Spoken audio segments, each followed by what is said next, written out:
नमस्कार मित्रांनो, मी विजय कदम आपल्या सर्वांचं एज्युकेट टू इंडिया ग्रुपमध्ये स्वागत करीत आहे. तर आजच्या इतिहासाच्या लेक्चरमध्ये आपण बघणार आहोत Robert Clive, governor general, governor, त्याचबरोबर व्हॉइसरॉय या संदर्भात आपण माहिती बघत आहोत.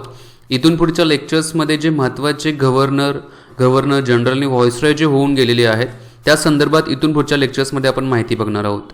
बघूया किती लेक्चर्स होते त्या संदर्भात. बऱ्यापैकी टू द पॉईंट मुद्दे मी घेणार आहे, त्यामुळे जे परीक्षेला विचारतीलच त्याच मुद्द्यांच्यावरती मी जास्त भर देणार आहे. ठीक आहे. बाकी करंट अफेअरची लेक्चर सिरीज चालू आहे. Daily current affair educate to India ग्रुपवरती तुम्हाला त्याच्या नोट्स वगैरे भेटतील आणि सर्व आजपर्यंत झालेल्या लेक्चरची लिंक खाली डिस्क्रिप्शन बॉक्समध्ये मी दिलेली आहे. चला आपण वन बाय वन महत्त्वाचे पॉईंट्स कोणते आहेत ते बघू. ते बघण्यापूर्वी तुम्हाला माझे प्रश्न आहेत. पहिला प्रश्न असा आहे की बंगालचा पहिला गव्हर्नर कोण? पहिला क्वेश्चन आहे. दुसरा क्वेश्चन आहे बंगालचा शेवटचा गव्हर्नर कोण? तिसरा क्वेश्चन आहे बंगालचा गव्हर्नर जनरल पहिला कोणता आहे, म्हणजेच गव्हर्नर जनरल ऑफ बेंगॉल पहिला कोण? चौथा प्रश्न आहे गव्हर्नर जनरल ऑफ बेंगॉल शेवटचा कोणता? पाचवा प्रश्न आहे गव्हर्नर जनरल ऑफ इंडिया पहिला कोणता आहे? सहावा क्वेश्चन आहे गव्हर्नर जनरल ऑफ इंडिया शेवटचा कोणता आहे? आणि सातवा प्रश्न आहे की व्हॉइसरॉय जो पहिला आहे तो कोणता आहे? आठवा प्रश्न आहे शेवटचा व्हॉइसरॉय कोण आहे? आणि भारताचा पहिला गव्हर्नर कोण आहे, गव्हर्नर जनरल कोण आहे? या 9 प्रश्नांची उत्तरं तुम्हाला मागच्या लेक्चर्समध्ये सापडतील. मी सांगेल लेक्चर नंबर जे 23 आहे त्या 23 नंबरच्या लेक्चरमध्ये तुम्हाला या 9 प्रश्नांची उत्तरं सापडतील. त्यामुळे व्यवस्थित 23 नंबरचं लेक्चर्स बघा आणि इथं मला खाली काय करा त्याच्या संदर्भात या प्रश्नांची उत्तरं द्या. चला आपण चालू करूया आजच्या लेक्चरला. ठीक आहे. आता रॉबर्ट क्लाइव्हच्या बाबतीमध्ये आपण माहिती बघणार आहोत. आता याच्यामध्ये तुमचा जो पहिला प्रश्न आहे ना, पहिल्या प्रश्नाचं उत्तर तुम्हाला इथं भेटतच आहे बघा, की बंगालचा पहिला गव्हर्नर जो होता तो रॉबर्ट क्लाइव्ह होता. आता रॉबर्ट क्लाइव्हच्या कार्यकाळामध्ये काय काय झालं होतं ते आपण बघू. एक म्हणजे हा रॉबर्ट क्लाइव्ह जो होता हा बंगालचा गव्हर्नर एकूण 2 वेळेला झाला होता.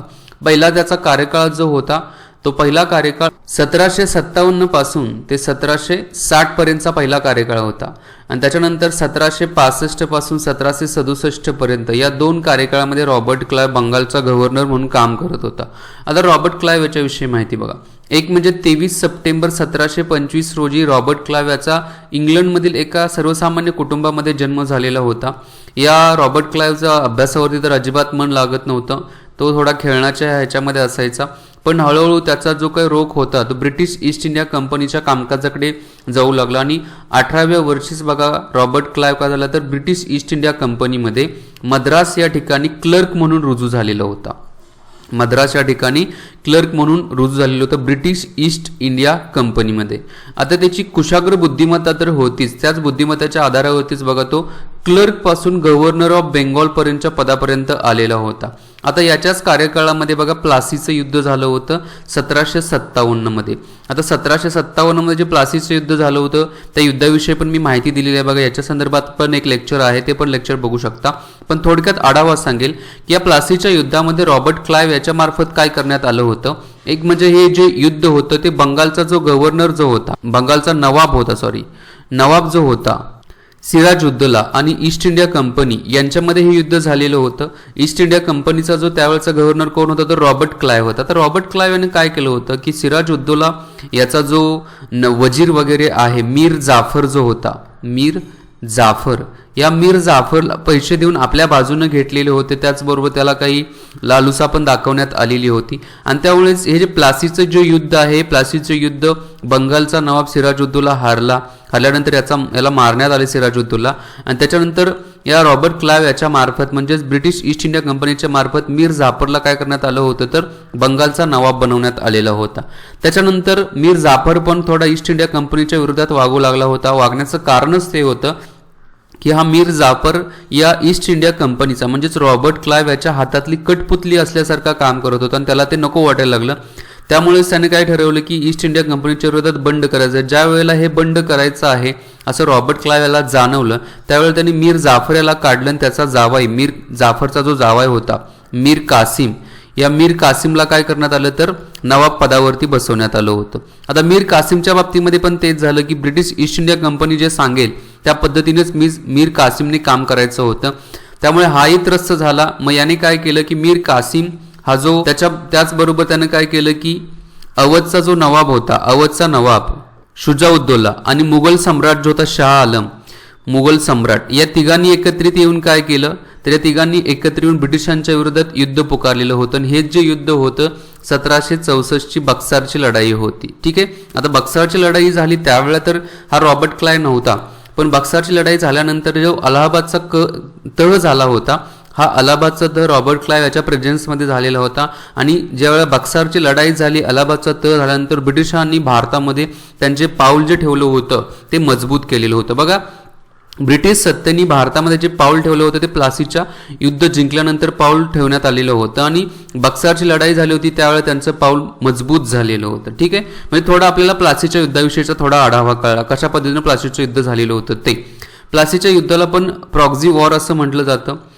प्रॉक्झी वॉर म्हणण्याचं कारण म्हणजे युद्धच झालं नव्हतं. मीर जाफरने ज्या वेळेला जे सैनिक आहे ग्राउंडवरती उतरल्यानंतर आपोआपच त्यानं पाठीमाग घेतला होता, म्हणजेच लढाईपासून तो पाठीमागे सरकलेला होता. ठीक आहे. आपण आपल्या मुद्द्यावरती येऊ आता. 1760 रोजी रॉबर्ट क्लाइव्ह याचा पहिला कार्यकाळ जो होता कशाचा तर गव्हर्नर ऑफ बेंगॉलचा, तो कार्यकाळ संपला. त्यानंतर 1765 रोजी पुन्हा काय करण्यात आलं, पुन्हा रॉबर्ट क्लाइव्हला गव्हर्नर ऑफ बेंगॉल या पदावरती नियुक्ती करण्यात आलेली होती. आता त्यांनी काही सैन्य सुधारणा पण केलेली होती. आता सैन्य सुधारणा कशा पद्धतीची होती ती बघा. तर रॉबर्ट क्लाइव्ह याच्या मार्फत काय करण्यात आलं की 3 ठिकाणी सैन्यतळ तयार करण्यात आलेलं होतं. पहिलं जे होतं ते मुंगेर या ठिकाणी सैन्यतळ तयार केलेलं होतं. दुसरं जे होतं ते बिकापूर आणि तिसरं जे होतं ते अलाहाबाद. या 3 ठिकाणी सैन्यतळ रॉबर्ट क्लाइव्ह याच्या मार्फत तयार केलेलं होतं. त्याचबरोबर सैन्यांच्या बाबतीमध्ये आणखी काय करण्यात आलं की सैन्यांना जो काही डबल भत्ता दिला जात होता तो डबल भत्ता रॉबर्ट क्लाइव्ह याच्या मार्फत कॅन्सल करण्यात आला होता, रद्द करण्यात आलेला होता. आता डबल भत्ता रद्द केल्यामुळे सैन्यांच्या मध्ये जे कर्मचारी जे होते या ब्रिटिश ईस्ट इंडिया कंपनीमध्ये ते कर्मचारी नाराज होते. त्यामुळे त्यांनी काय केलं तर करप्शन करायला सुरुवात केली. करप्शन कशा पद्धतीने करत होते तर जे भारतीय होते भारतीयांच्याकडून जबरदस्तीने ते काय करत होते, पैसे वगैरे घेत होते. त्याचबरोबर ज्या ब्रिटिश कंपन्यांच्या मार्फत किंवा ब्रिटनच्या मार्फत ज्या वस्तू वगैरे येत होत्या त्या ब्लॅकने वगैरे विकल्या जात होत्या कर्मचाऱ्यांच्या मार्फत.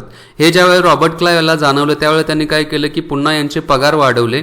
त्याचबरोबर या ब्रिटिश सैन्यांच्यासाठी त्यांनी काय केलं होतं तर एक क्लाइव्ह फंड जो आहे, क्लाइव्ह फंड नावाचा ट्रेझरी त्याच्या मार्फत चालू करण्यात आली होती. क्लाइव्ह फंडाची स्थापना केली होती. याच्यामध्ये असं सांगण्यात आलेलं क्लाइव्ह फंडामध्ये की जे सैनिक जे आहेत जे डिसेबल झालेले आहेत, दिव्यांग झालेले आहेत, तर त्यांना ह्या क्लाइव्ह फंडातून मदत केली जाईल असं सांगण्यात आलं होतं.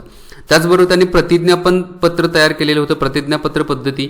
याच्यामध्ये जी व्यक्ती या ब्रिटिश ईस्ट इंडिया कंपनीमध्ये कामाला असणार आहे त्या व्यक्तीला काय केलं जाणार आहे तर त्यांनी प्रतिज्ञा लिहून द्यायची आहे की मी कोणत्याही प्रकारचा भ्रष्टाचार वगैरे करणार नाही. बऱ्याच गोष्टी त्या प्रतिज्ञापत्रामध्ये देण्यात आलेल्या होत्या. आणि सर्वात महत्त्वाचं रॉबर्ट क्लाइव्हच्या बाबतीमध्ये ओळखलं जातं ते दुहेरी शासन पद्धत, त्याला ड्युएल गव्हर्नमेंट सिस्टीम असं म्हटलं जातं. आता दुहेरी शासन पद्धती रॉबर्ट क्लाइव्हने चालू करण्यात आलेली होती. या दुहेरी शासन पद्धतीचा मुख्य उद्देश काय होता बघा, एकूण 2 भागामध्ये सरकार डिवाइड करण्यात आलेलं होतं त्यावेळेचं, म्हणजे बंगालमध्ये सरकारी कामकाज. एक होतं ते दिवाणी कामकाज जे होतं, त्याचबरोबर दुसरे जे होतं ते निजामतचं होतं. आता दिवाणी कामकाजाचं काम काय राहतं दिवाणीमधलं तर कल किंवा महसूल गोळा करणे या संदर्भात दिवाणीचं कामकाज राहतं. आणि निजामतीचं कामकाज काय, प्रशासन पाहणे, पोलीस प्रशासन वगैरे असेल, ॲडमिनिस्ट्रेशन वगैरे असेल, तर हे प्रशासनासंदर्भात निजामत होते. आता ब्रिटिश ईस्ट इंडिया कंपनीने म्हणजेच रॉबर्ट क्लाइव्ह याच्या मार्फत काय करण्यात आलं की दिवाणीचं जे दिवाणीचा जो प्रकार आहे ड्युअल गव्हर्नमेंट मधला तो ब्रिटिश ईस्ट इंडिया कंपनीकडे घेण्यात आला. आणि जी निजामत वगैरे होती ती बंगालचा गव्हर्नर होता, बंगालचा नवाब होता, गव्हर्नर नाही सॉरी, बंगालचा नवाब जो होता त्याच्याकडे देण्यात आलेली होती.